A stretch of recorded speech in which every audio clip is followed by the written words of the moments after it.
ఇవి రాత్రి నానబెట్టిన కుంకుడుకాయలు. వీటి లోపలుండే సీడ్‌ని తీసేసి దీన్ని నానబెట్టుకోవాలి. మరగబెట్టుకోవాల్సిన అవసరం లేదు. ఏం అవసరం లేదు. పొద్దున్న కల్లా గట్టిగా ఉండేవి మెత్తగా అయిపోతాయి. కొంతమంది ఏం చేస్తారంటే ఈ వాటర్‌తో తలకు స్నానం చేసిన తర్వాత ఈ తొక్కుననేది పక్కన పాడేస్తారు. కానీ నేను చేసిన విధంగా మిక్సీ పట్టుకొని హెయిర్‌కి ఇలా అప్లై చేసుకున్నారంటే షాంపూతో ఇంకా పనుండదు. చాలా పొగురనేదొస్తది. మనకి చాలా చాలా బావుంటది కూడా. స్మెల్ కూడా చాలా బా వస్తది.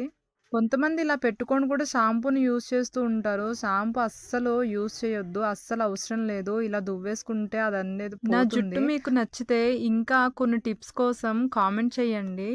నీట్‌గా దువ్వుకున్న తర్వాత నా హెయిర్‌ని చూడండి. అచ్చం పట్టులాగానే ఉంటది. చాలా స్మూత్‌గా అయితే ఉంటది. మా వీడియో గనక మీకు నచ్చితే ప్లీజ్ సపోర్ట్ చేయండి. Thank you for watching.